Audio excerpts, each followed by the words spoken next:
Psychedelic music is firmly aligned with 1960s music. And though we can trace the beginnings of psychedelic music to decades prior to the 60s, it entered the pop charts in a big way in 1966. And we're going to look at 10 of the best songs from that year here on Pop Goes the 60s.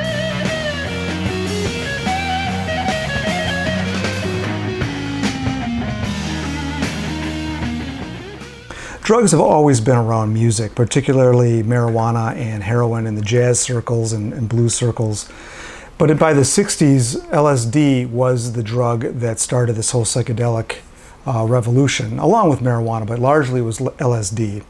And most drugs usually come into play from the ground up, from the street up, usually with pushers on the street. But LSD was different. It came from academia, it came from the upper class down. And it was a recreational drug. Initially it was used to treat psychiatric patients. And from there, people found out about it, and Timothy Leary was at Harvard. He was doing tests with students at Harvard. And from there, word leaked out. It got over to the Beat Poets in San Francisco. And that's how, on the West Coast, the LSD started to get distributed there through the likes of Ken Kesey with his acid tests. So this was all younger people, college-age people getting involved, and that's how it entered the music mainstream. Where the Beatles are concerned, it was a dentist who slipped it into their coffee. Coming in at number 10, we have Hey Joe by the Jimi Hendrix Experience. Now this song had been around for a number of years. It was written by Billy Roberts and made it around kind of the folk rock scene in LA. It was eventually covered by a group called The Leaves and hit number 30 on the charts.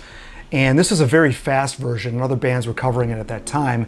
It wasn't until Tim Rose, a folk rock singer in New York, slowed it way down. And that's where Jimi Hendrix heard it, and he started to cover it as a slow arrangement. So he was discovered, as we all know, by Chas Chandler of The Animals. He was taken to England and recorded Hey Joe as the Jimi Hendrix Experience, and it was released in late '66 and hit number 6 on the charts.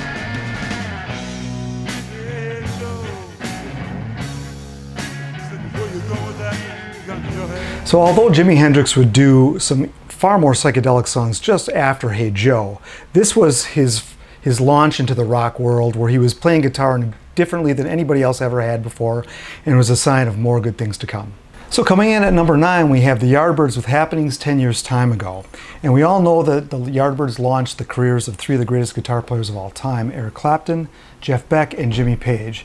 And this is one of only 3 songs where Beck and Page played together on. And it charted at a very respectable number 30 on Billboard's Top 100, even though it's not that well known. But it caught the attention of a lot of musicians, and it really influenced them, and really ushered in the dual lead guitar format.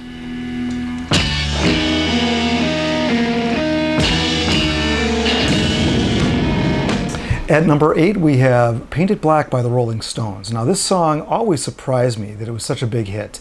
It was a number 1 song, one of the Stones' 5 number 1 songs in the 60s. And the reason why I'm surprised it was number 1 is because it has very little melody. It's not commercial at all. It's very dark and depressing. But for some reason, as you can see by some of these songs I'm talking about, the public was ready for different kinds of music. And what made this song different had a lot to do with Brian Jones' use of the sitar. Brian Jones, at this point in the Stones' career, was actually a legitimate contributor to their songs still, before he went off the deep end. He was contributing different instrumentation like marimba and dulcimer, and in this case a sitar. And he was studying the sitar, was interested in it as far back as 1961. And after a conversation with George Harrison, who had just recorded Norwegian Wood with the Beatles, he thought he'd try sitar on Painted Black. And although it doesn't have the melody of Norwegian Wood, it really has a driving sound and a driving rhythm that's helped out by Bill Wyman's frenetic bass playing.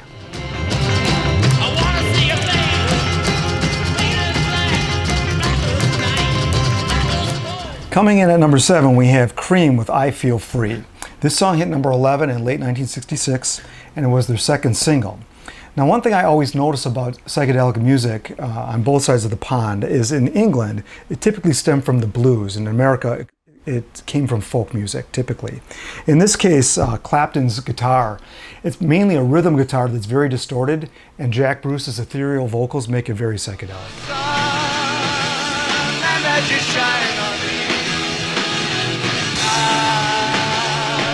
Coming in at number 6, we have Along Comes Mary by the Association. Now, the Association was known mostly for their ballads, Cherish, Never My Love, huge hits, but this was their first big hit, and it was considered a drug song by many. It was written by a guy named Tandon Elmer, and Elmer was a friend of the band, and Gary Alexander was cutting a demo of the song with Elmer and producer Kurt Betcher. And Alexander said, hey, I want dibs on that song, we want to do that song. So this song is a good example of LSD use starting to influence musicians and writers. Tandon Elmer had been a musician and more of a jazz guy, had never written any lyrics until he took LSD in 1964. This song he wrote in 65, and he was, like I said, he knew the band, and he was a player on the scene with some other people like Kim Fowley and Van Dyke Parks, and together they talked about trying to infiltrate the music industry by putting drug messages in songs and getting them past the record companies. So this was one of those songs where they were actually trying to do that. And although it was thought of as a marijuana song, it became a big hit, and it was just such a fun song, and the Association loved singing it. It's got a great beat, great rock song, and although they were threatened to be kicked off the stage if they played at Disney World, they were allowed to play it anyway. And then along comes Mary.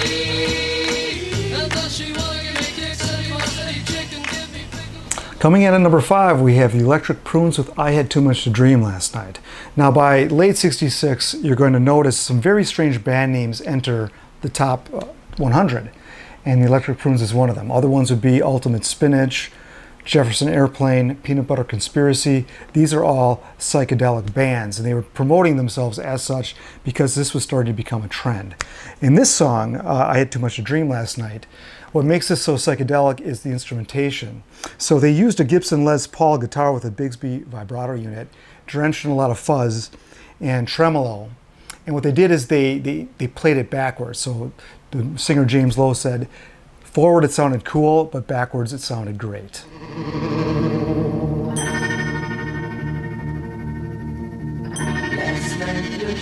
Coming in at number 4, we have Sunshine Superman by Donovan.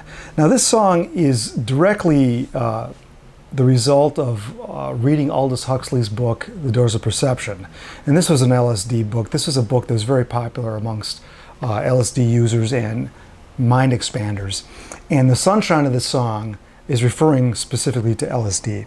And Donovan was prior to him becoming a big star, he was a beatnik himself, and he was a busker, and he was one of the early adopters of marijuana and LSD, and consequently he was one of the first to get busted in England as well. Sunshine came softly through my window today. Coming in at number 3, we have Shapes of Things by the Yardbirds. Now, I tried not to duplicate a band in this list, but I didn't try hard enough, and both of these Yardbirds songs totally belong in this list. Shapes of Things was the Yardbirds' finest moment in the studio, and this song came out in February of '66, so this is a very early one, and the sound sounds a good year and a half ahead of its time, really. And it was recorded, of all places, in Chicago at Chess Studios, which you wouldn't think it was recorded there, but the vocals were finished off in California. But the thing that makes this song so great is that the solo shifts into this double time, which really increases the tension. And this was a trick that jazz musicians used to do in their improvisation, and a little trick the Yardbirds used to use.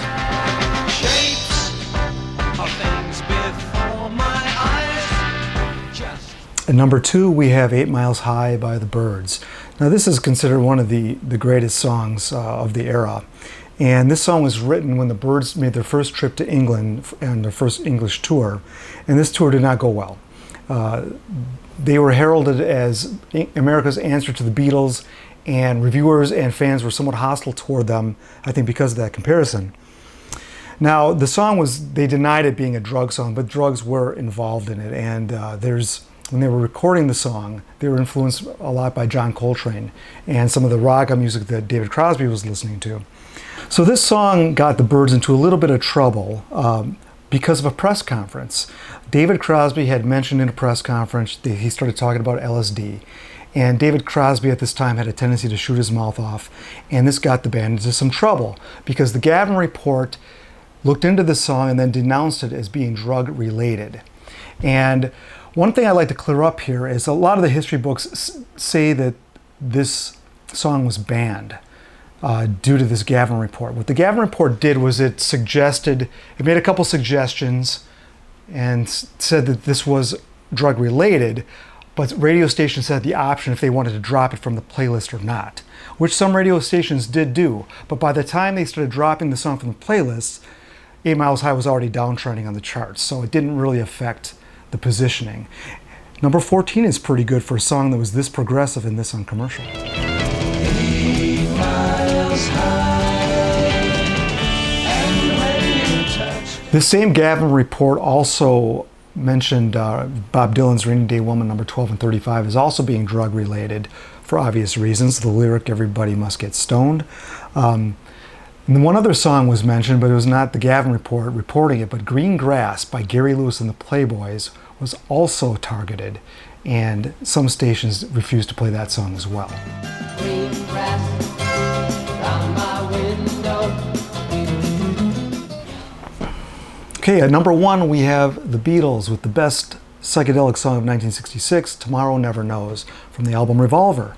Now this song is heavily influenced by LSD, and John Lennon had been reading Timothy Leary's book, The Psychedelic Experience, which was greatly influenced the lyrics of this song.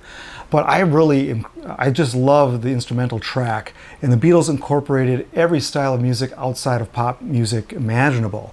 So they used avant-garde, musique concrète, Indian modal signatures.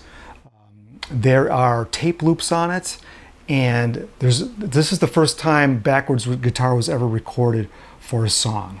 So it's just got everything you could want in a psychedelic song.